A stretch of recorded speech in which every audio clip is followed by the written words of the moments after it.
Salut tout le monde, j'espère que vous allez bien. C'est déjà le dernier Sport Stream de la saison. Et pour l'occasion, j'accueille un invité exceptionnel. 18 ans de carrière professionnelle, quintuple champion de France avec le Paris Saint-Germain, triple champion d'Italie avec la Juventus Turin et surtout champion du monde en 2018 avec l'équipe de France. Blaise Matuidi est à mes côtés. Ça va Blaise? Ça va et toi? Ouais, ça va super. Je suis très content que tu sois là pour la dernière de la saison. C'est un honneur de te rencontrer, de pouvoir échanger avec toi. Franchement, je suis super heureux.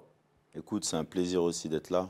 Je vois que j'ai été bien accueilli, donc ça fait plaisir. Ouais, on a fait un effort quand même là sur la déco. Maillot du Paris Saint-Germain, maillot de l'équipe de France. Vicage Dorasso, que tu peux retrouver aussi à ta droite. Ouais. Ouais. Bon, on l'a dit, une immense carrière. Tu es retraité des terrains depuis 2 ans maintenant. Ça te manque pas trop? Ça va, le ballon te manque pas trop? Non, honnêtement, ça me manque pas trop. J'ai ce qu'il faut à la maison pour m'occuper, mes enfants, leurs activités. J'en ai 3 qui jouent au foot, donc je peux te dire que du foot, j'en ai à la maison. Ouais, voilà. Ok. Bon, on a fait on a regardé un peu tes stats de matchs en carrière. En club, 699 matchs. Ça te dirait pas de reprendre une petite pige là pour aller au 700e? Si j'avais su, hein, j'en aurais fait un de plus. Non, mais honnêtement, je suis ce que j'ai pu accomplir déjà. Pour moi, c'est quelque chose d'extraordinaire. Si j'avais su 20 ans en arrière que j'aurais fait une carrière comme ça, j'aurais signé tout de suite. Donc voilà, je suis reconnaissant et de tous mes coachs, de mes parents bien évidemment.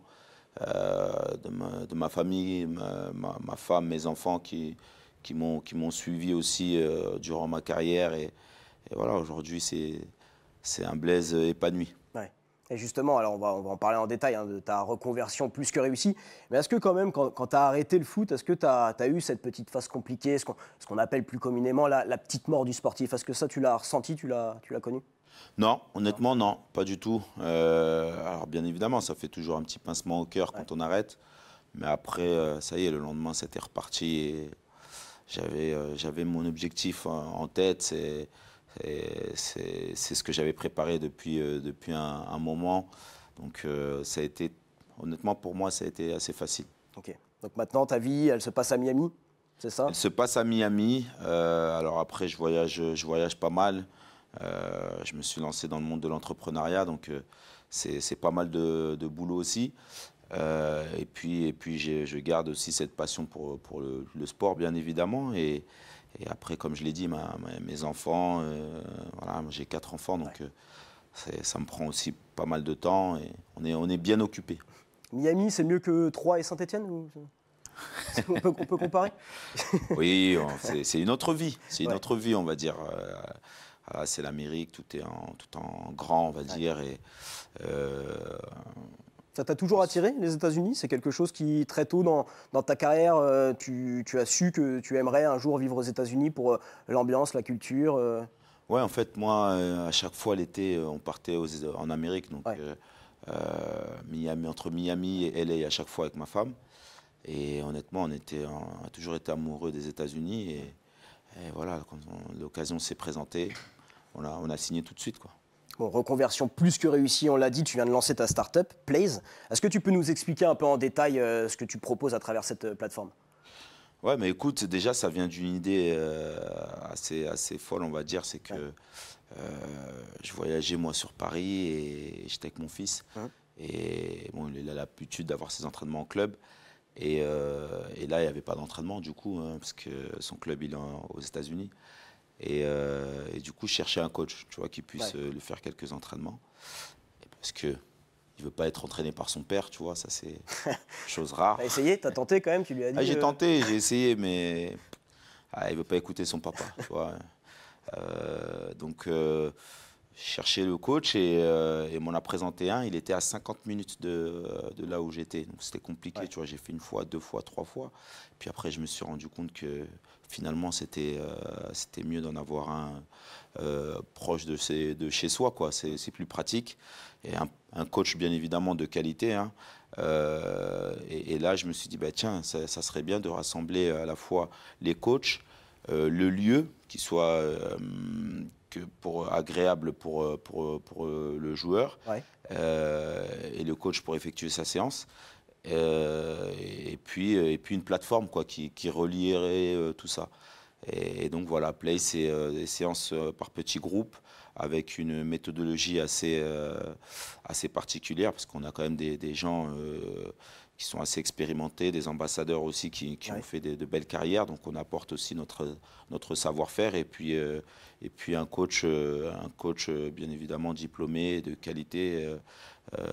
Et voilà ce qui permet aux jeunes de pouvoir s'exprimer sans compétition, Ouais. sans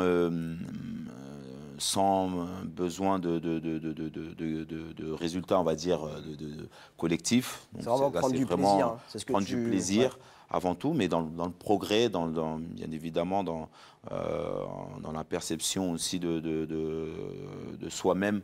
Et ça, je pense que c'est important pour des jeunes quand ils se développent. Et c'est vrai que moi, j'ai eu la chance d'être accompagné quand j'étais jeune et de voir qu'aujourd'hui, je peux transmettre ça aux jeunes d'aujourd'hui.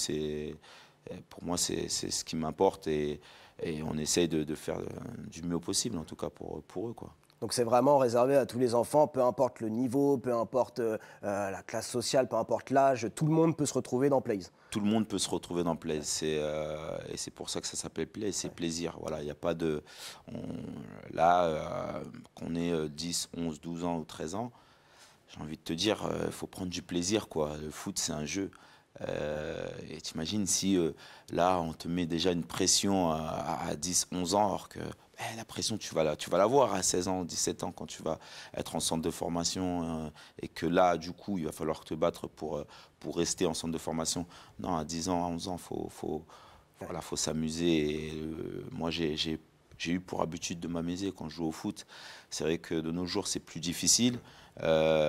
Donc, nous, à travers ça, on essaie d'apporter cela. Alors, on sait qu'il y a des joueurs qui veulent très tôt voilà, atteindre le haut niveau dans le sens où ils veulent avoir les meilleurs entraîneurs, les meilleurs outils, etc. On peut leur apporter, mais toujours dans le plaisir. Ça, c'est important, il ne faut pas l'oublier. Puis ce qui est intéressant, c'est que cette plateforme, finalement, elle est née un peu de ton expérience personnelle, parce que toi, tu n'as pas toujours été le meilleur chez les jeunes, c'est Oui. ça, hein. Et puis tu as eu des coachs qui ont cru en toi et qui t'ont aidé à progresser, à monter. Donc c'est beau, hein, finalement, c'est comme tu dis, c'est de la transmission, tu crées cette plateforme de ton vécu. Exactement, il y a le mien, il y en a d'autres collègues aussi. Moi, j'étais en équipe 3. Ouais. J'étais en équipe 3, j'avais 10 ans, j'allais sur mes 11 ans. Ouais. Voilà, j'étais pas. Et à l'arrivée, comme tu l'as dit, un coach qui peut croire en toi, ton abnégation aussi. Et moi, je kiffe. Moi, j'allais sur le terrain. Moi, je prenais du plaisir, que ça soit 1, 2, 3. Pour moi, c'était un match de football. Et voilà, c'était le kiff de jouer un match de foot. Donc, à l'arrivée, on sait on connaît la suite et c'est le travail aussi. Bien évidemment, j'ai travaillé, j'ai aussi convaincu aussi d'autres coachs qui ont cru en moi. Voilà, c'est ça. Et aujourd'hui, c'est ça, c'est de donner la possibilité à tous ces jeunes. Et aujourd'hui, c'est compliqué parce qu'il y a un besoin de résultats au niveau des clubs, etc. Mais il faut savoir faire la part des choses et c'est ce qu'on essaie de dire, de faire passer comme message, que ce soit aux joueurs, mais aussi aux clubs, parce qu'on veut aussi être partenaire de tous ces clubs amateurs qui je pense, aujourd'hui, en ont besoin aussi, parce qu'on sait qu'il y a beaucoup d'enfants et de parents qui sont demandeurs, et là-dessus aussi, en termes d'éducation aussi, on est en capacité, nous, avec l'expérience que l'on a, d'aider. On va reparler de Plays un peu plus tard dans l'émission, un peu plus en détail. Avant, on va parler de ton parcours aussi, Blaise, parce que voilà, une immense carrière, hein, 3, Saint-Etienne, le PSG, la Juventus Turin, et puis l'Inter Miami pour terminer. Si tu devais résumer, un peu décrire ta carrière en un mot, tu dirais quoi, toi? Bonheur. Bonheur. Bonheur, écoute, tu l'as dit tout à l'heure, des titres, des clubs prestigieux. Jouer pour l'équipe nationale, c'était magique, quoi. Voilà, ce gamin-là, quand il arrive à 3 et qu'il se dit, bah, tiens, il faut que j'aille jouer au Stade de l'Aube en pro, c'était un rêve déjà. Ouais. Et puis après, quand tu joues, bah, le rêve, il continue parce que tu te dis, bah, il faut que je m'impose, il faut que je sois titulaire et il faut que je reste dans cette équipe. Et puis après, les opportunités. Ouais. Et là, il faut saisir ces opportunités. Et voilà, Saint-Étienne derrière. C'est des moments qu'on n'oublie pas, quoi. Tous ces clubs dans lesquels je suis passé, bah, j'ai passé de belles années. Et j'ai fait de très, très belles rencontres, des amis qui sont restés et qui sont devenus comme des frères aujourd'hui. Et surtout de l'enrichissement personnel. Voilà, ça a été des moments fabuleux que j'ai pu vivre et j'en suis fier.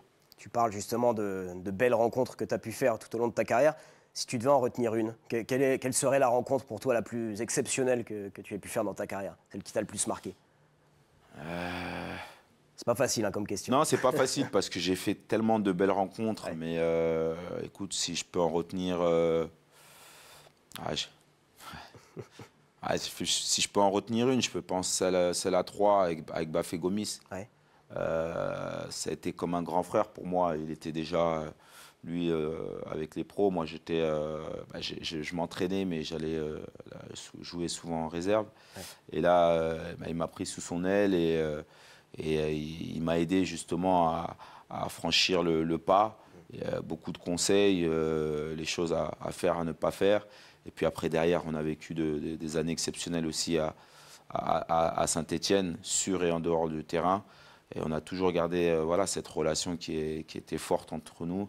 Et je pense que oui, il fait partie des personnes à qui je dois beaucoup aussi, parce que je pense que les mots qu'il a pu avoir à certains moments de ma carrière, je pense que ça m'a beaucoup aidé dans mon évolution. Ouais, tu parles des mots, tu as des souvenirs marquants sur des moments de doute que tu as pu avoir où justement Bafé Gomis était là pour te remobiliser, te remettre dans le droit chemin. Ouais, surtout dans mes premières années à 3, c'était pas évident parce que honnêtement, surtout la première année, je m'entraînais beaucoup avec les pros, mais j'allais jouer souvent avec la réserve et parfois avec les U19. Ouais. Et là, tu peux te dire, finalement, je ne suis pas prêt.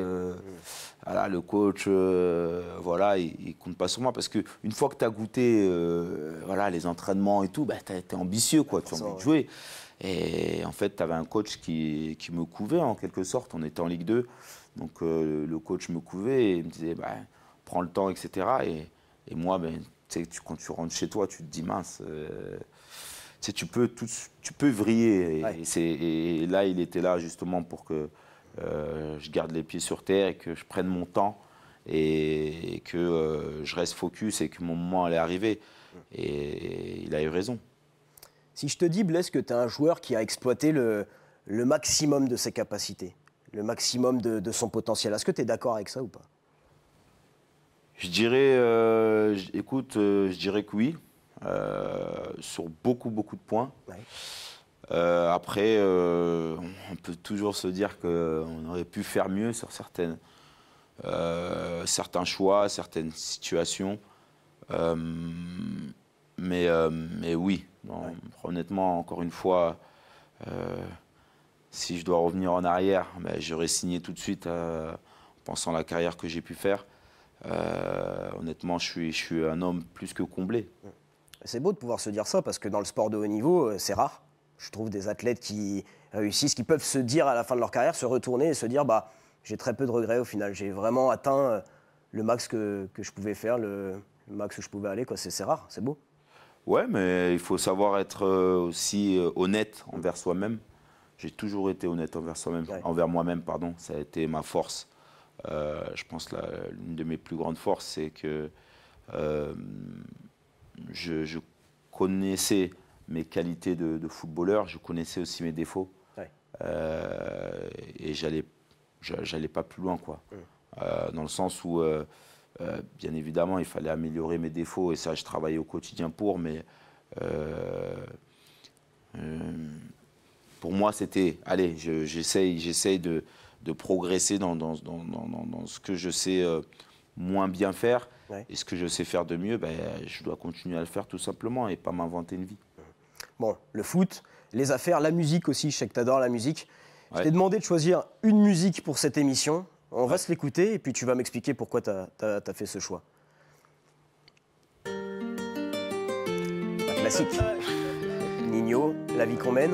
Ouais. Pourquoi cette musique, Blaise? On parle beaucoup de famille dedans aussi. Ouais. Ça, c'est très important pour toi, la famille, c'est vraiment un pilier. Oui, la famille. Moi, pour moi, c'est... Moi, la famille, c'est tout, quoi. Sans eux, je ne serais pas arrivé là où je suis arrivé. Tu vois, mes parents, ils sont passés par des moments pas toujours évidents, mais ils sont accrochés, on n'a manqué de rien. Je manquais de rien et j'avais l'amour. Et on est 5 frères et sœurs, je suis le dernier. Et c'est des moments fabuleux que l'on a passés étant petit. Moi, je me souviens de tous ces moments-là, quoi. De Toulouse, là où je suis né, jusqu'à Paris, là où je suis arrivé, par rapport à mon père qui devait travailler à Paris à ce moment-là. Et ouais, j'ai pas eu la chance, malheureusement, de vivre cette adolescence au quotidien avec eux parce que j'ai dû partir à Clairefontaine. Mais je peux vous dire que chaque moment où je rentrais, ben, c'était des moments merveilleux. On se retrouvait voilà, entre frères et sœurs. Et mes parents étaient toujours là pour nous, toujours. Et moi j'étais le petit gâté, quoi. Enfant gâté. Et ouais, aujourd'hui, si encore une fois j'ai pu faire la carrière que j'ai fait, c'est en grande partie grâce à eux. Nino, La vie qu'on mène, on a choisi d'autres musiques aussi qui pourraient bien te correspondre, des musiques que tu connais extrêmement bien. On va commencer par celle que tout le monde écoute et dès qu'on pense à Blaise Matuidi, on pense à cette musique-là. Évidemment. Niska, Freestyle PSG, Matuidi, Charo. Alors évidemment, il y a eu cette musique, il y a eu tes multiples célébrations. Ouais. Est-ce que tu t'attendais, toi, que ça prenne une telle ampleur? Non. Non. Non, je m'y attendais pas. En fait, c'est un ami qui m'envoie le son. Il me dit, regarde, Niska, il a fait une musique. Ouais. Et je me souviens, je jouais, je crois, le week-end qui suit contre l'Ajaccio. Et je marque. Et c'était un beau but en plus. Et derrière, je fais la célébration. Et là, ça a pris une ampleur de folie. Je m'y attendais pas du tout. Et... Tu savais que tu allais faire cette célébration? Tu t'étais dit avant le match, si je marque, je la fais? Ou c'est un truc qui est venu naturellement? Jamais, ça m'est venu à l'instant en fait. Je me suis dit, tiens, je le fais. Et du coup, ce qui s'est passé, c'est que cette saison-là, j'ai beaucoup marqué quand même. Ah bah tu vois, et voilà, et du coup, je la faisais souvent et ça a pris. Ouais, ça, franchement, c'est une belle reconnaissance, on va dire. Et je pense que c'était dû à mon travail surtout. Je pense que c'est un chanteur qui est passionné du PSG et je pense qu'il a pu voir tout le travail que je pouvais fournir sur le terrain. Et voilà, donc c'était une belle manière aussi pour moi de le remercier aussi. Ouais, et puis un profond respect. Hein. Je me rappelle quand tu avais pris ta retraite, il t'avait adressé un message sur les réseaux sociaux. Ouais. Donc vraiment. Une dernière musique quand même. Alors ça, je sais pas si tu vas t'y attendre. On va se la passer. Je la connais aussi, hein. C'est presque de ma génération. Tragédie. Il me semble que c'est un morceau que t'aimais bien quand t'étais jeune, non? Tu confirmes ou pas? Ouais. Là, il se dit, ils ont été chercher les dossiers.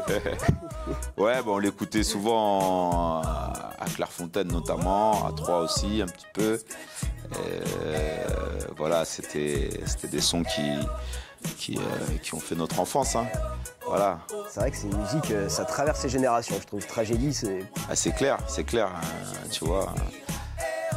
La musique, ça fait partie de notre vie, c'est notre quotidien. Et bon, à l'époque, on n'avait pas forcément tous les gadgets que l'on a aujourd'hui. C'était quoi, baladeur MP3, Walkman? Baladeur MP3, tu vois, ouais. le gros casque en mousse là, tu vois, qui était sur nos oreilles. Donc, c'était assez sympathique. Et puis, le partage avec les potes, moi, j'ai toujours été habitué à vivre en communauté, on va dire. Et voilà, c'était ça. On aimait bien danser, on aimait bien partager tous ces moments ensemble. Et ça, c'était en musique, quoi. On va passer à une séquence qu'on aime bien dans cette émission. On a pris quelques photos sur tes réseaux et autres aussi. On va te les passer à l'écran et tu vas devoir réagir dessus. Je vais te poser aussi quelques questions. Ouais. C'est sur ton parcours. Allez, on se passe la première photo. T'as quel âge là sur cette photo, Blaise? Là, j'ai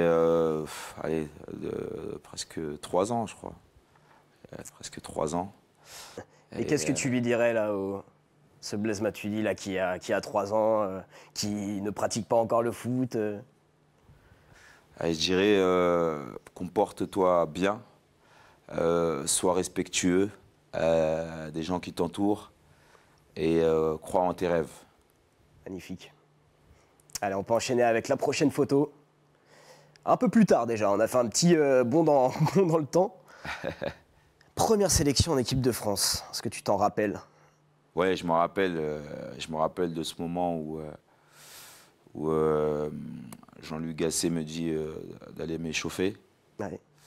Et je peux te dire que j'ai eu la boule au ventre pendant tout l'échauffement. Tu t'y attendais à rentrer pendant ce match ou... Non, Tu rentres à la 78e, il me semble. Ouais, Hein, c'est ouais, ça. je m'y attendais pas du tout et là il fait appel à moi et honnêtement c'était un moment extraordinaire, mais je te dis je vais m'échauffer en fait pendant l'échauffement en fait. Ouais. Bah, tu penses en fait à tout ton parcours en fait, toute ta jeune carrière, ces moments quand tu étais petit, que tu jouais au football en bas de ton quartier. Moi, j'ai pensé à tous ces moments-là.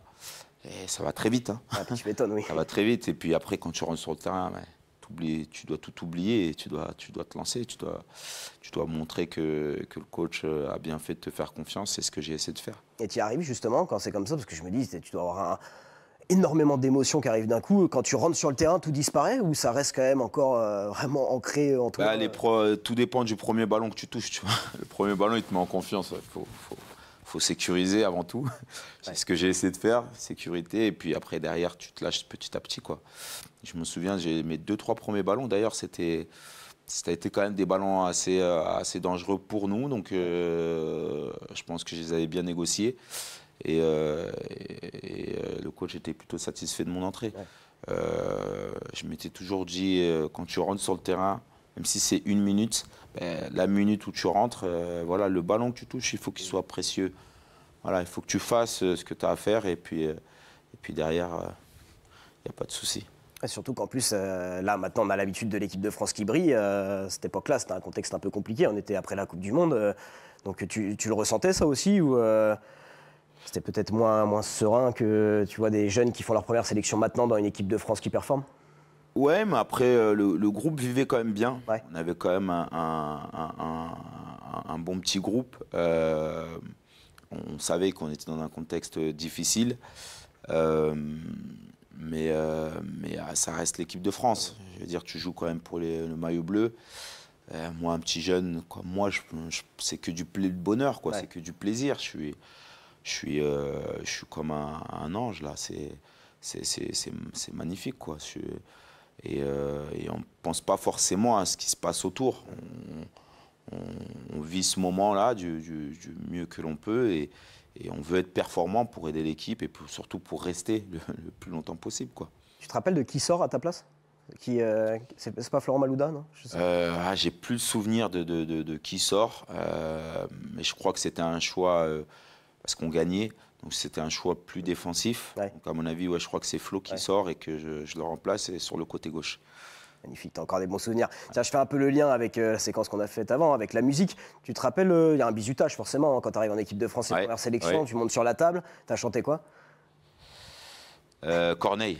Ah, Corneille. C'était avec classe. Magnifique. Magnifique. Je te demande pas de le refaire, hein, t'inquiète pas, il y a le filet, on peut pas faire ça. Allez, on peut enchaîner. Ouais, c'était bien Malouda en plus, tu vois, t'avais vu juste. On peut enchaîner avec la prochaine photo. Cristiano Ronaldo. Un joueur que tu as eu la chance de côtoyer à la Juventus de Turin. Moi, je t'ai mis cette photo parce que je voudrais que tu me parles de lui, ce qui t'a le plus impressionné chez ce joueur qui a un professionnalisme poussé à l'extrême, presque maladif parfois.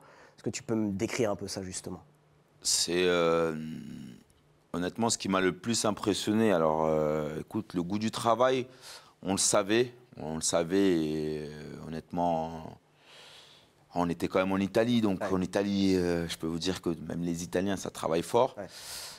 Mais je te dirai une anecdote après, mais par rapport à son travail. Mais moi, ce qui m'a le plus impressionné, c'est sa simplicité, quoi. Ah ouais, ça reste un gars malgré la notoriété, Voilà, malgré les la succès. notoriété, voilà, cette photo, elle parle pour elle-même. On avait un lien assez fort aussi ensemble dans nos années là-bas, parce qu'on était pratiquement de la même génération. Ouais. On était un peu les plus anciens du groupe. On faisait partie des plus anciens du groupe. Et, honnêtement, on a passé des moments aussi hors football qui étaient assez sympathiques. Et j'ai pu découvrir le vrai Cristiano.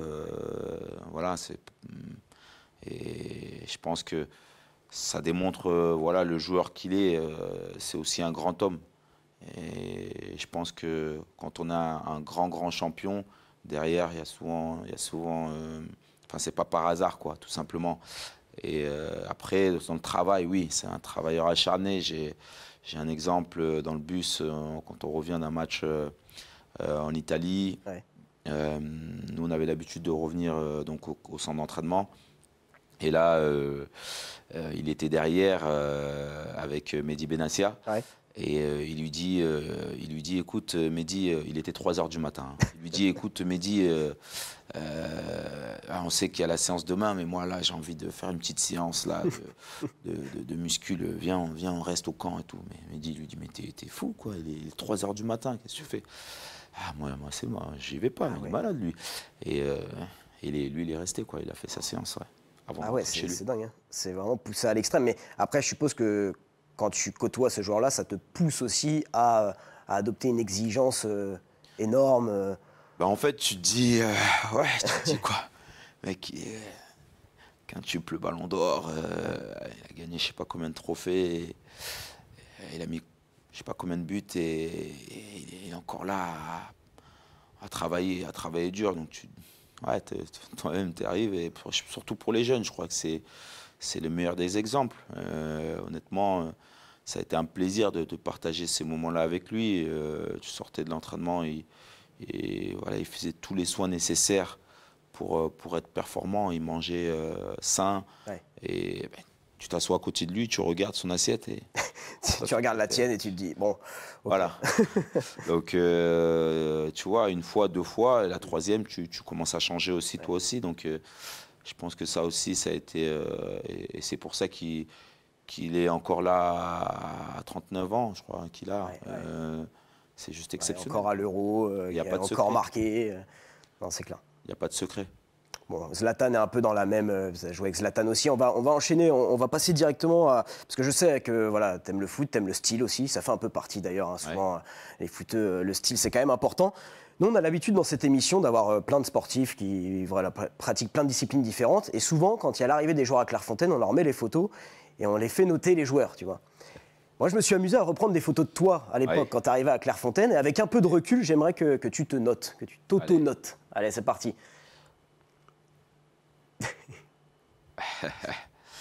Allez, je dirais 6. 6, oh, t'es sévère avec toi quand même là.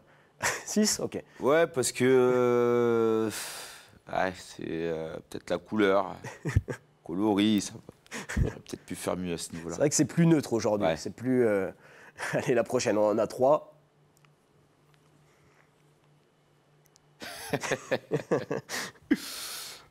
Allez, 5. 5, oula. Bon, peut-être la dernière. Parce que je pense que c'est le Blaise d'aujourd'hui, en fait. Ouais, c'est ça. C'est pour ça que je te dis avec un peu de recul. Casquette à l'envers, avec les lunettes. Tu pourrais plus t'habiller comme ça, là, aujourd'hui, là?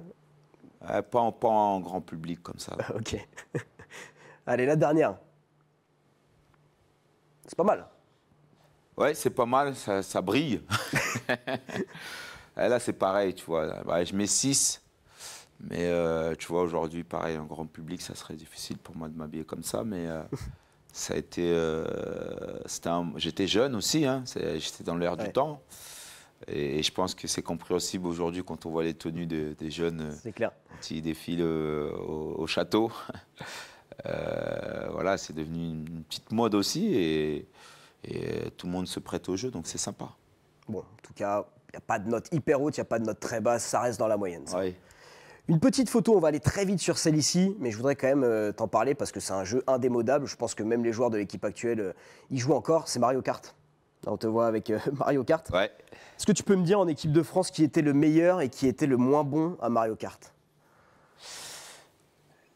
Il y en avait des bons quand même. Hein. Il y en avait des bons. Je faisais partie des moins bons, honnêtement. Ah, ok. Ouais. Je faisais partie des moins bons. Après, qui était très très bon. Il y en a eu des pas mal. Grisou, il est pas mal. Ah, tu vois, quand je te dis encore, c'est Griezmann qui est encore là, qui a encore joué, bah, voilà, qui a encore dû progresser peut-être. Ouais, c'est sûr. Allez, on enchaîne. Là, on va être un peu plus dans l'actu, j'ai envie de dire, puisqu'il y a l'Euro 2024 qui est en train de se disputer en Allemagne. Ouais. Là, c'était l'Euro 2016. Bon, forcément, on a évoqué beaucoup de souvenirs très marquants, très positifs pour toi. Celui-ci, bah, c'est un scénario terrible avec cette défaite en prolongation 1-0 face au Portugal en finale de l'Euro 2016. En France, moi, je voudrais savoir comment... déjà que tu me décrives un peu ce moment-là, et puis même comment tu as vécu les jours, les mois qui ont suivi cette défaite ultra traumatisante. Ce moment-là, en fait, tu vois, c'est un petit... je pense que c'est la personne qui a 9-10 ans et qui perd un match, quoi. Ouais. C'était ça, quoi. Là, c'est un final de l'Euro. On est tous amoureux du football et c'est vrai qu'on on y a cru, quoi. On y a cru peut-être un peu trop vite. On fait un parcours qui est génial. On commence doucement et puis on arrive après à monter en régime. Et on a cette demi-finale qui est juste magnifique au Stade Vélodrome dans une ambiance extraordinaire. Contre l'Allemagne. Et là, je pense que là, on se dit qu'on a gagné, quoi. Ouais. Et dans le football, quand on siffle pas à la fin, t'as jamais gagné, quoi. Donc, je pense que c'est ce qui s'est passé. Et puis là, j'ai pas pris conscience tout de suite après le coup de sifflet final, mais quand je me suis assis après et que je les ai vus célébrer, là, je me suis dit, merde, on est passé à côté de quelque chose d'extraordinaire. Mais honnêtement, après le recul, je me dis, c'était un mal pour un bien. C'était un mal pour un bien. On va enchaîner avec un autre souvenir douloureux, très douloureux, peut-être tu vas nous le dire, mais peut-être même le pire de ta carrière de joueur. Cette remontada face au Barça, l'aller, vous gagnez 4-0 au Parc et le retour 6-1 au Camp Nou, c'était en 2017. Pareil, j'aimerais que tu m'expliques, moi c'est une question que je me pose, comment ça se passe, tu vois, quand l'arbitre siffle le coup de sifflet final. Tu sais que tu es éliminé, tu viens de vivre un scénario complètement dingue. Le couloir pour aller dans les vestiaires, le moment où tu t'assois dans les vestiaires, qu'est-ce que tu te dis à ce moment-là, toi, avec toi-même? Je vais arrêter le foot. Tu te dis ça? Tu te dis je vais arrêter? C'est ce que je me suis dit dans le couloir et en arrivant au vestiaire, je me suis dit je vais arrêter le foot. C'était un moment terrible, honnêtement, pour tout le monde. C'est le pire de ta carrière? Tu le places même... Oui, c'est le pire de ma carrière, honnêtement, c'est le pire. Et quand le match aller que l'on fait... C'est pas, tu te dis c'est pas possible de faire un match retour comme ça, quoi. C'est pas possible qu'on ait pu faire un match retour comme ça et si tu imagines, il y a 6 jours qui séparent, c'est incroyable et c'est là où tu vois que le football c'est à la fois c'est magique pour toutes les émotions que ça te procure. Parfois c'est dans ton sens et parfois c'est dans le sens contraire. Donc, ça a été très très difficile, honnêtement, même le mois qui a suivi. Mais après, c'est le mental qui prime. Et si j'étais pas fort, tout comme mes collègues, d'ailleurs, qui ont participé à ce match-là, si on n'était pas fort mentalement, ça aurait été dur pour bon nombre d'entre nous de rebondir pour notre carrière, quoi. Et je pense que le football, c'est 80% du mental. Ouais. Et là-dessus, on avait un groupe qui était fort mentalement aussi pour pouvoir rebondir sur à titre individuel et collectif aussi pour la suite. Mais ouais, c'est des moments qui malheureusement qui resteront mais bon, ça enlève pas tout ce qu'on a pu faire aussi en club avec le Paris Saint-Germain. On a fait aussi de très très belles choses et on va retenir ça là. On est en juin 2024. Est-ce que 7 ans plus tard, la plaie est totalement refermée, ou est-ce que même maintenant, quand tu revois ces images, c'est toujours quelque chose qui te... Ah oui, ça restera toujours quelque chose qui restera dans un coin de ma tête. Ouais. Mais après, on se dit, c'est le football, c'est comme ça. Et ça fait partie justement de la vie d'un footballeur. Il y a des moments magiques et il y a des moments qui sont un peu plus tragiques, on va dire. Bah justement, un moment magique pour terminer cette petite séquence photo, un moment qui restera gravé en toi à tout jamais. La Coupe du Monde en 2018 en Russie, la deuxième de l'histoire de l'équipe de France. Et cette photo, je l'ai bien aimée parce que tu es avec tes 3 enfants, alors tu en as eu après un autre encore, donc tu as 4 enfants maintenant. Tu as encore des frissons là, quand tu y repenses à ces moments-là, les scènes de joie, la finale Oui, bien sûr, toujours. C'est incroyable. Je me souviens de 1998. J'étais dans mon quartier et je célébrais avec une casserole, tu vois, dans ma terrasse, la victoire de l'équipe de France. Et je rêvais qu'un jour, moi aussi, je puisse vivre un tel moment. Mais honnêtement, je ne pensais pas que ce rêve allait se réaliser, honnêtement. Et ouais, c'est des moments qu'on n'oublie pas, qui restent et qui resteront à vie. Le coach nous avait dit, vous ne serez plus jamais les mêmes. Et il a totalement raison. Aujourd'hui, je ne suis plus le même. Je veux dire, aux yeux des gens, il y a toujours cette reconnaissance partout dans le monde. Ouais. Pourtant, j'ai voyagé partout dans le monde. J'ai cette reconnaissance-là.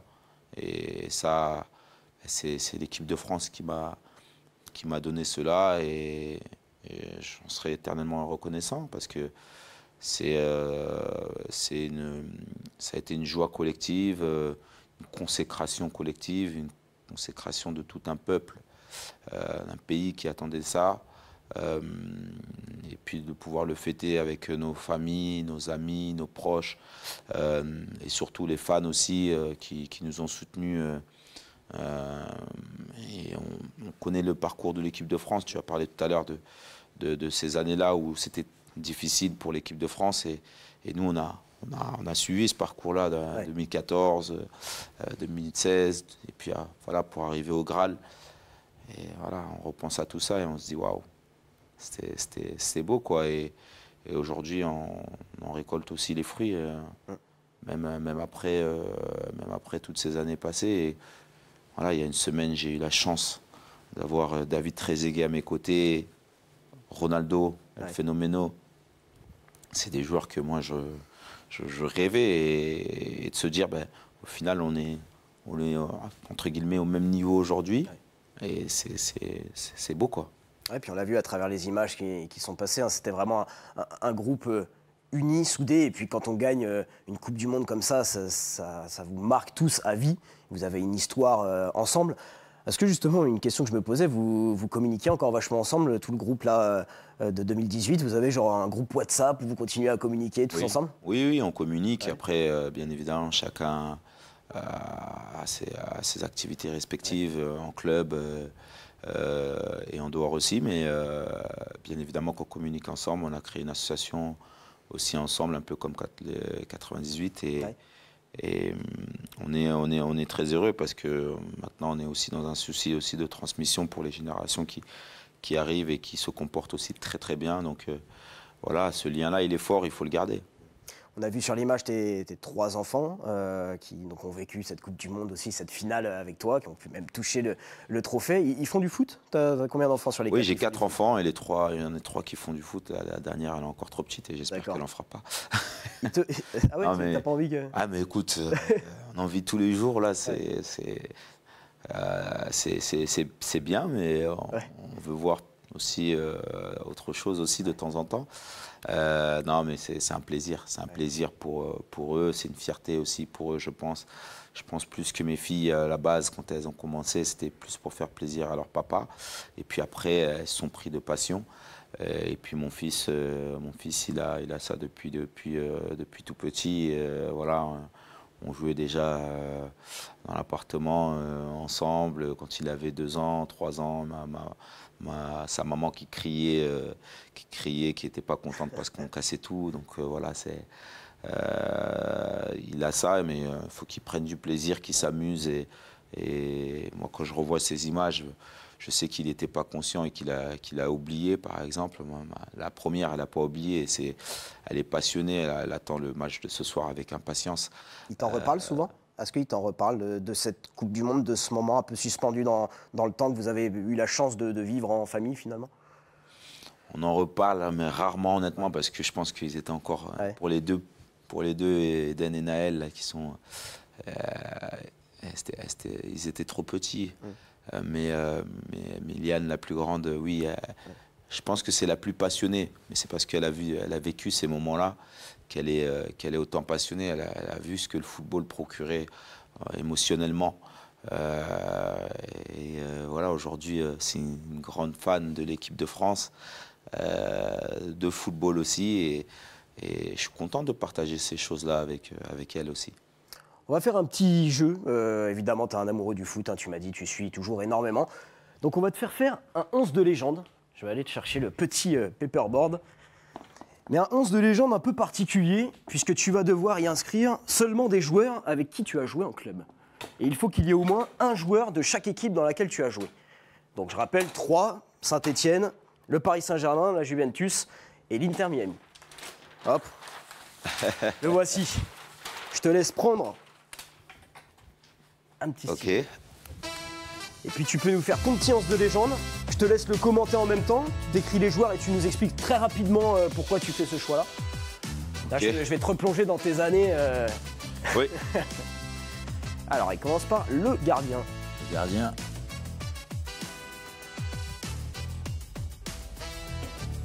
Lloris, Hugo.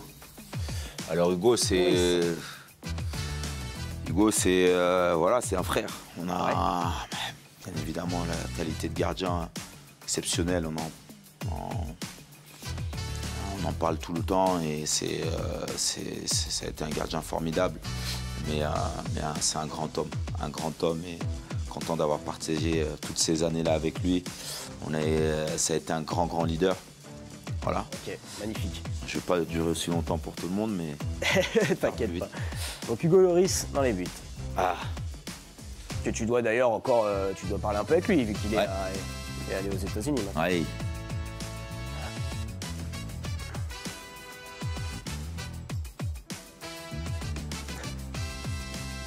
Ah. Thiago Silva, c'est ça? Thiago Silva. Thiago Silva. Écoute, Thiago Silva, ça a été, pour moi, ça a été le plus grand défenseur avec qui j'ai pu jouer et que j'ai vu jouer. Je n'ai pas vu un défenseur de sa trempe. Défenseur exceptionnel. Voilà, un charisme exceptionnel. Et surtout aussi, pareil, c'est un grand monsieur aussi. On a appris à se connaître. On a eu des moments où on s'est frité aussi. Mais on a toujours eu un grand respect mutuel et c'était pareil comme un frère aussi. Magnifique.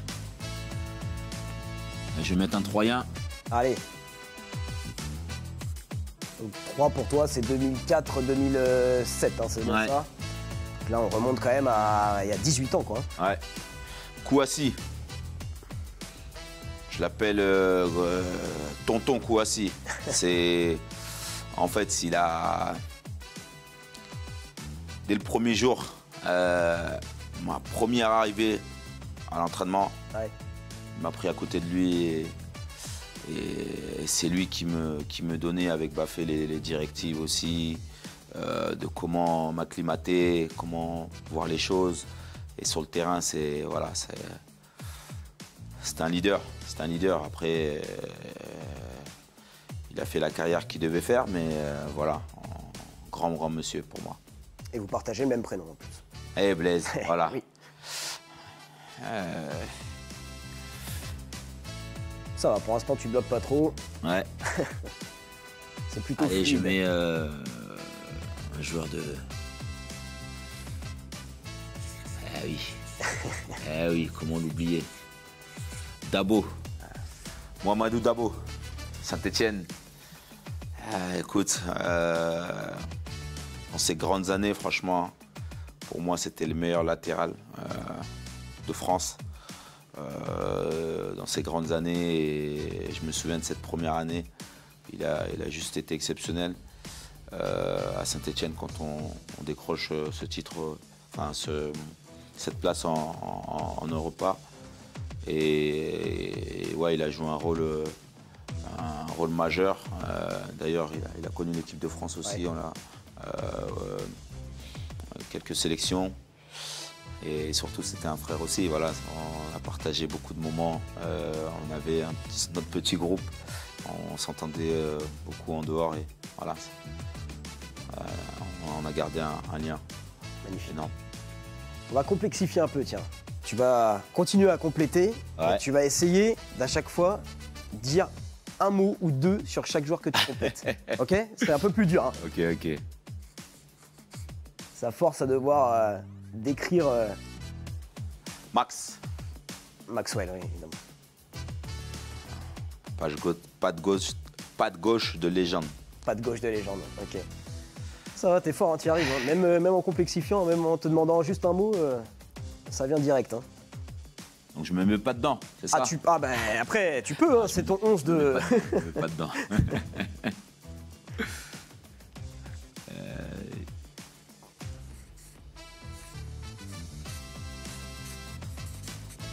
Ah oui, Thiago Motta. Monsieur Classe. Évidemment, pas mal de Parisiens. On rappelle que c'est quand même voilà, le club de tes rêves, ouais. Tes plus belles années. Ouais.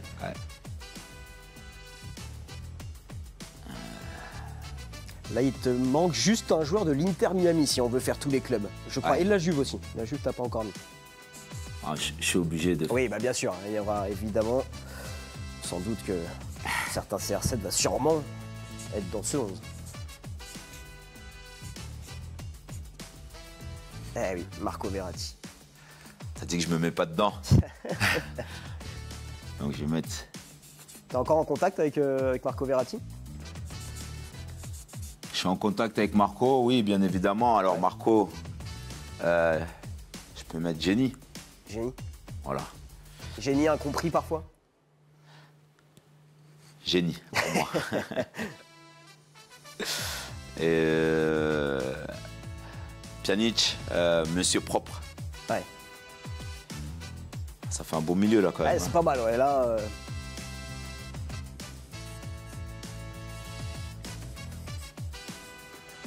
Là, ça va pas défendre l'attaque que je vais mettre.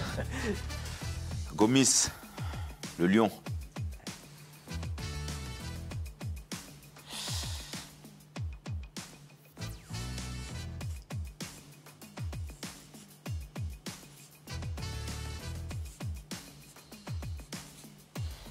eh oui.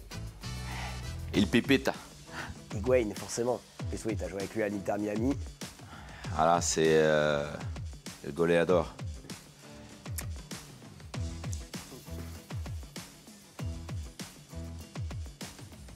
Bon, là, évidemment, pas trop de suspense, même si t'as laissé jusqu'au bout le suspense, Cristiano Ronaldo. Et le coach. Attention, parce que là, il y en a aussi... t'as été coaché par des grands. Hein. Là, c'est dur, là, par C'est contre. pas simple, hein. Mais bon.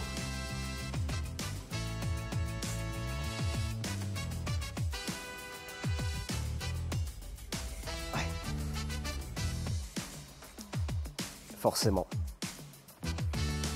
Jean-Marc Furlan. Ah oui, qui t'a lancé à 3. Qui m'a lancé à 3. Je vais dire un peu plus qu'un. Ah bah vas-y, volontiers. Il m'a lancé à Là, tu 3. peux te rasseoir, tiens, tranquillement, hein, vas-y. Et ouais, il m'a lancé à 3 et en fait, me souviendrai toujours de ce jour. Quand il vient me chercher au centre de formation et qui m'emmène au camp d'entraînement. Pour moi, c'était un moment que je n'oublierai pas, quoi. Et derrière ces années qu'on a passées, je pense qu'il m'a protégé au départ et on a toujours eu un lien très, très, très fort et je lui dois beaucoup, je lui dois énormément. Juste quand tu regardes là ce paperboard avec ce 11 et que tu te dis que tu as eu la chance de jouer, de côtoyer tous ces joueurs-là, qu'est-ce que ça procure chez toi? Non, déjà beaucoup ont été sont des amis proches et surtout ont été des grands hommes. J'ai beaucoup de respect pour l'homme, avant tout le joueur. Je pense que il y en a eu, il y en aura toujours, mais le plus important, c'est l'homme. Et tous ces grands joueurs ont été des grands hommes et sont des grands hommes. Juste 2 petites questions avant d'enchaîner sur l'Euro, quand même. Juste, je voudrais avoir ton avis sur le parcours de l'équipe de France pour l'instant. 1-0 face à l'Autriche, 0-0 face aux Pays-Bas. L'équipe de France joue ce soir face à la Pologne. Qu'est-ce que tu en penses pour l'instant? C'est bien sûr une période où on s'attend bien sûr à encore plus de choses, mais il y a des très très bonnes choses qui ont été faites. Je pense qu'il y a eu beaucoup de critiques sur le deuxième match. Je ne suis pas trop d'accord. Je pense qu'il y a eu de très belles choses. Je pense que si on gagne ce match, c'est pareil, quoi. Il nous a manqué peu de choses. Mais si vous regardez bien le parcours de l'équipe de France en groupe, c'est souvent pareil. Et on sait que derrière, ça monte en régime. Donc voilà. Non, on y est, on est qualifié. Déjà, c'est bien d'entamer le 3e match en sachant qu'on est qualifié. Et puis, je sais que c'est une équipe qui est très, très difficile à jouer, l'équipe de France.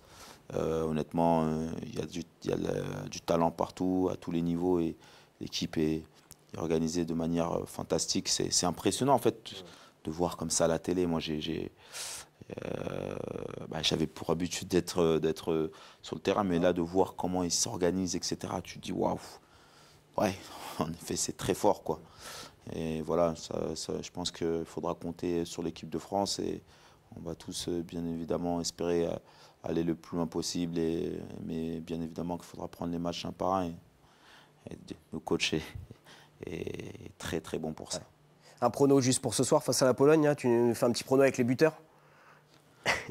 Victoire avec un but de Kylian et puis je verrais bien un but de Marcus.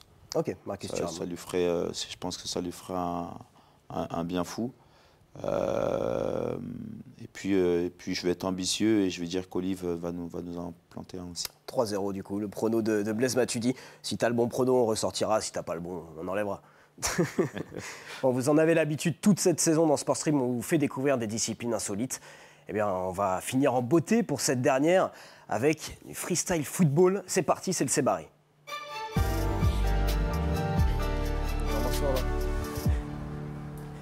Et on accueille Trafi, champion du monde de Pana. Il va nous expliquer ce que c'est. Ça va, Trafi, tu vas bien? Toi, nickel, avec le maillot du Paris Saint-Germain, supporter du Paris Saint-Germain. Être là en plus. Ah bah tu vois, magnifique. C'était une belle surprise. Très belle surprise, très belle surprise. Ouais, forcément, supporter du Paris Saint-Germain, je suis né dans la ville. J'ai toujours vécu dans la ville, jamais bougé de la ville. Donc, mais les enfants de ma génération, on a aussi grandi avec le goût des clubs étrangers, tu vois, quand on était plus jeune dans les années 90. Donc voilà, sinon, ouais, toujours supporter du Paris Saint-Germain. Et toi?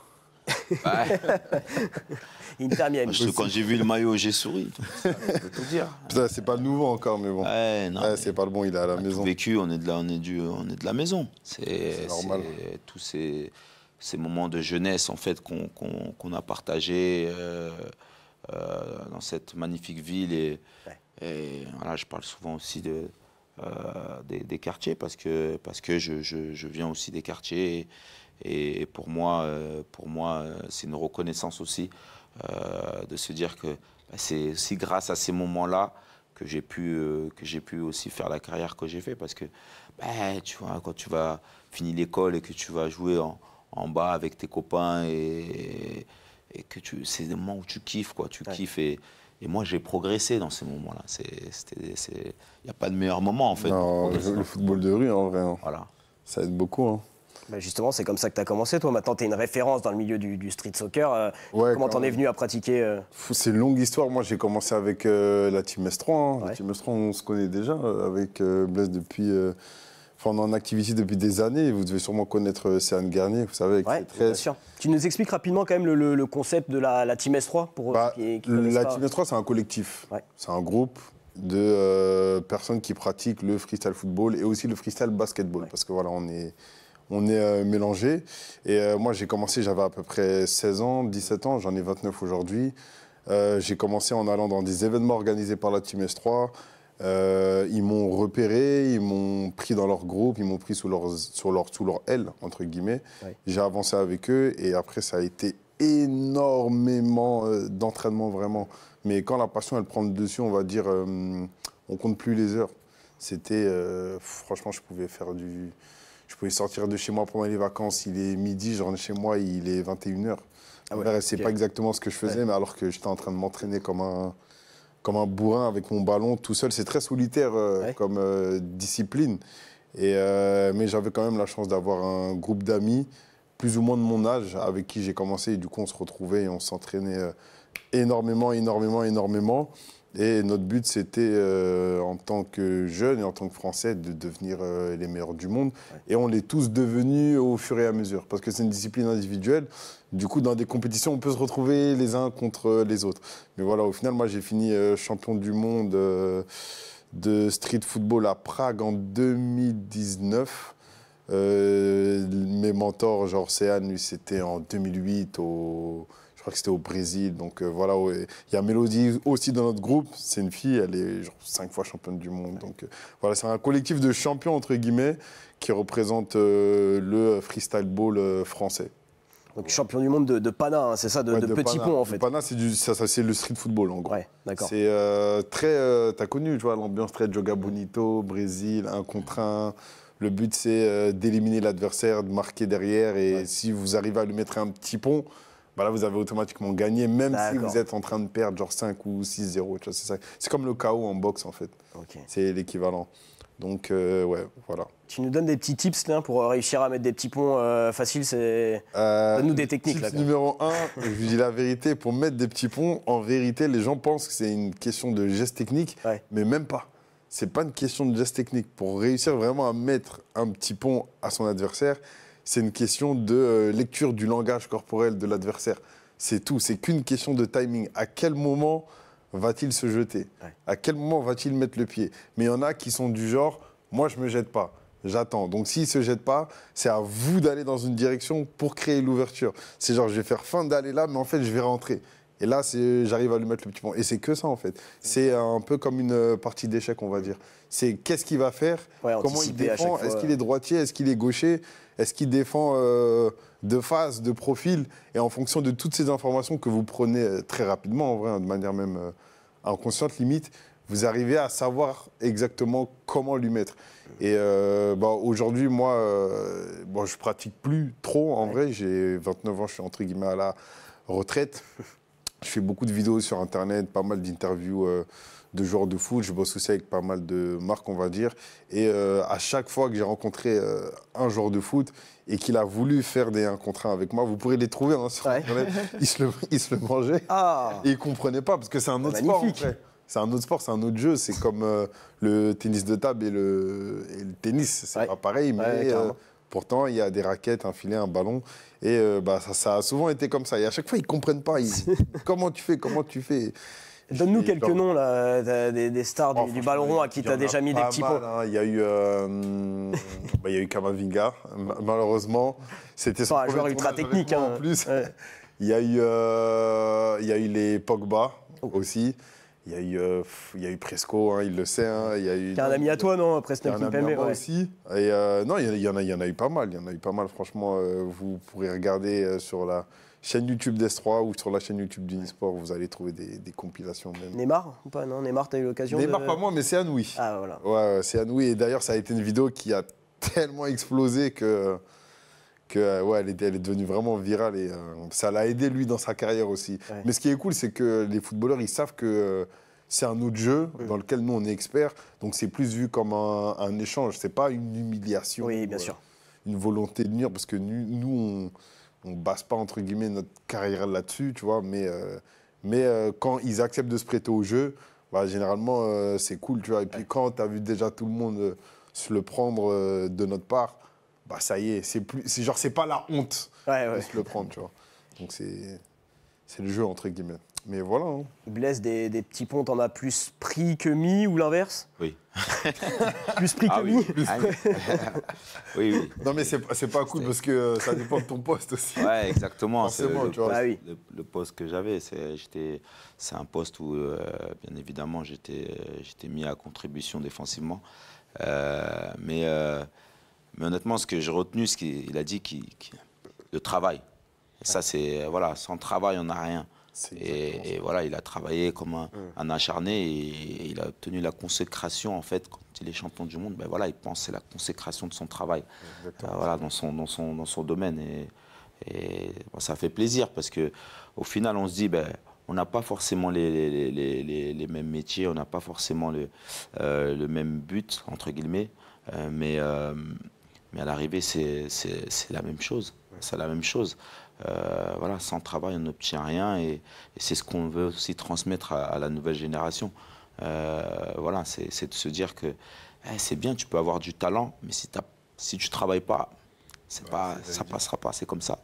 Et ça, on le sait aujourd'hui, il y a beaucoup de choses, les réseaux sociaux, etc. Donc il faut arriver, voilà, transmettre ça aux jeunes.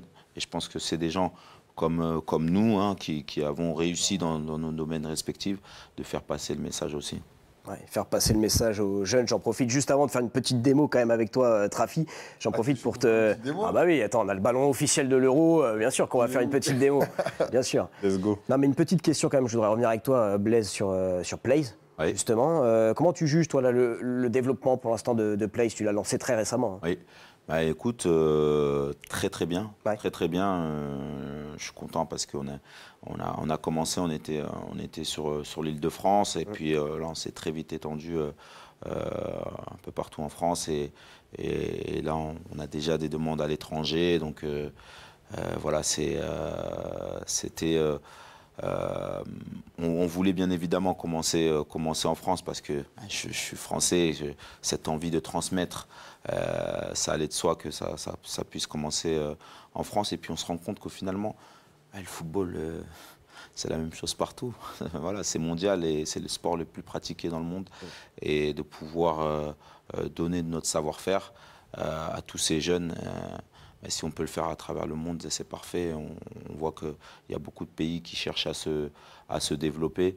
Et si on peut les accompagner, les aider. Moi, je vais aux États-Unis et donc là, on a déjà commencé et les enfants, ils adorent, quoi.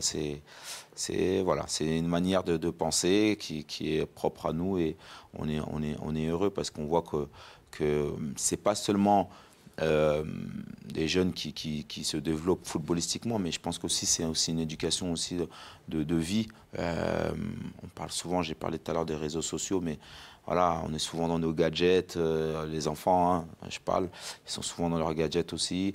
Et si on peut leur enlever un peu tout ça et de se dire, finalement, regarde, va prendre du plaisir, apprendre des choses qui vont aussi au-delà du football, c'est du bonheur, dans le plaisir avant tout. Bien sûr. Qu'est-ce que ça t'inspire, toi, Trafi, la Plays, cette plateforme que lance Blaise? On en avait déjà parlé il y a quelques semaines lors du lancement et forcément c'est des choses qui me parlent parce que j'ai fait énormément de coaching moi. Je suis aussi beaucoup dans la transmission de ce que je fais. Aujourd'hui je fais beaucoup de vidéos sur internet pour entre guillemets apprendre aux jeunes à comment être de meilleurs footballeurs, tu vois, comment être de meilleurs joueurs, peu importe les postes, tu vois. Et dans les postes où je ne suis pas, entre guillemets, expert, bah, je fais appel à des personnes qui le sont, des footballeurs pros, etc. etc. Tu vois, là, il y a peut-être un mois, j'étais à Milan, tu vois, j'étais parti rencontrer Giroud. Il nous avait fait un peu part de son expérience et tout. Et c'est comme avec Blaise, tu vois, tout un discours après que nous, on retransmet derrière sur nos réseaux aux jeunes et aux plus jeunes qui ont des ambitions sportives, pas forcément footballistiques, mais sportives en tout cas de haut niveau. Donc forcément, c'est des choses qui me parlent. Tu vois, tout ce qui est lié à la transmission, pour moi, en fait, si ce qu'on fait n'a pas pour objectif ou pour destination d'être transmis, bah, il n'y a pas de raison de le faire, en fait. Ça ne va pas plus loin. Donc, Trafi, évidemment, soutient Place. Tu nous as dit qu'il y avait d'autres gros noms aussi du football qui soutenaient cette plateforme. Est-ce que tu peux nous en citer quelques-uns? Oui, Moussa Sissoko, Kieran Gibbs, Sylvain Marveau, Grégory Sertic. Voilà, et puis il va y en avoir d'autres. Je ne peux pas encore citer leur nom, mais vous allez le savoir très vite. Et voilà, mais c'est bien parce que je voulais surtout m'entourer de personnes qui ont justement fait des carrières exemplaires, on va dire. Et je pense que dans les noms que j'ai cités, c'est des joueurs qui n'étaient pas forcément les meilleurs, étant jeunes, mais ils ont travaillé dur. Et je connais leur histoire, donc ils ont pris du plaisir. Et surtout, il n'y avait pas de pression, c'était naturel. Et voilà, et c'est devenu des joueurs qui ont fait de très belles carrières. Et c'est des grands hommes aujourd'hui. Donc voilà, je suis heureux qu'on puisse échanger, partager ensemble. Comme l'a dit mon collègue, c'est la transmission. C'est ça, c'est la transmission. On veut transmettre. C'est ça. Magnifique. Bon. Prêt pour la démo? Allez. On va essayer. Hein. Moi non plus, je ne suis pas le meilleur pour les petits ponts, mais j'ai quand même tenté de t'en mettre un. Ce serait beau de terminer la saison là-dessus. Ce serait dangereux pour toi. Je te propose d'en faire une petite brésilienne. Allez, magnifique. Attends, juste avant ça, on va décaler un peu, bouger un peu, faire du ménage sur le plateau. Et on vous a préparé un petit best-of de toutes les disciplines que j'ai pu tester dans Sportstream. Ça va de la pole dance au sumo. C'est vraiment très varié. Je vous propose de regarder ça. On se retrouve sur le plateau pour la dernière démo de la saison.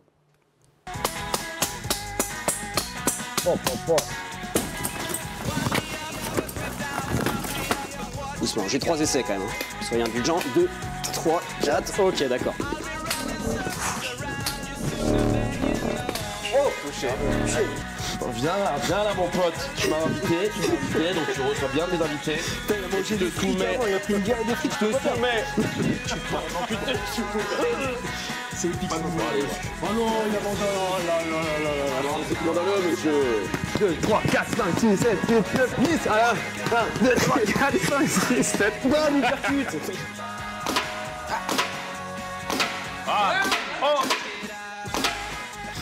Allez. Yes. Oh, punaise. Oh, le micro est parti, mais par contre, Ça marche. parfait.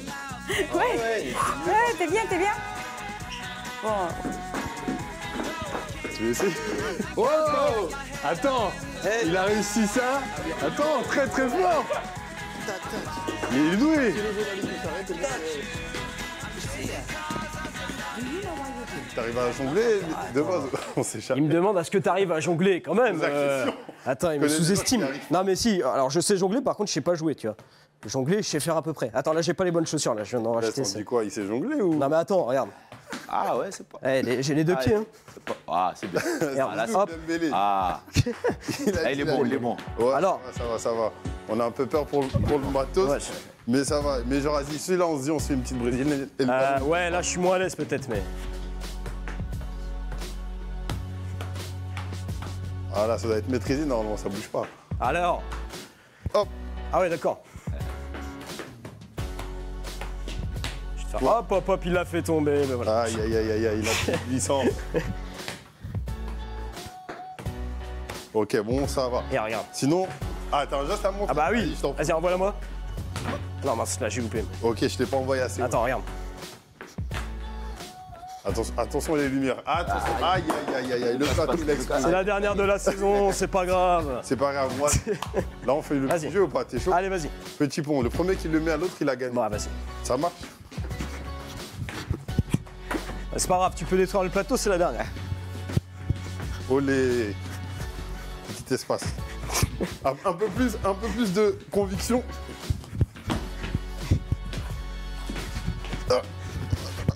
Oh, j'ai mis non? Presque. Oh, punaise. Faut que tu commandes ça, hein, Blaise, là. Attention, Tu veux pas faire consultant, non? Tu vas peut-être faire consultant à un moment dans ta carrière. Pas trop les jambes. Oh. Ok, allez. Désolé, ça passe vite. C'est pas mal, c'est pas mal. Tu veux pas tester? Allez. Allez, Blaise, il teste. Là, c'est le vrai moment. je Moi, défends. c'était l'échauffement. Oh non, non, je défends, je Voilà défends. moi ou voilà toi? Voilà toi. Ok, attends. Tu peux tacler, hein. Attention. Ballon qui sort du plateau, c'est rien. Il a dit tu peux tacler. Ah, voilà. Et allez, ça passe plus.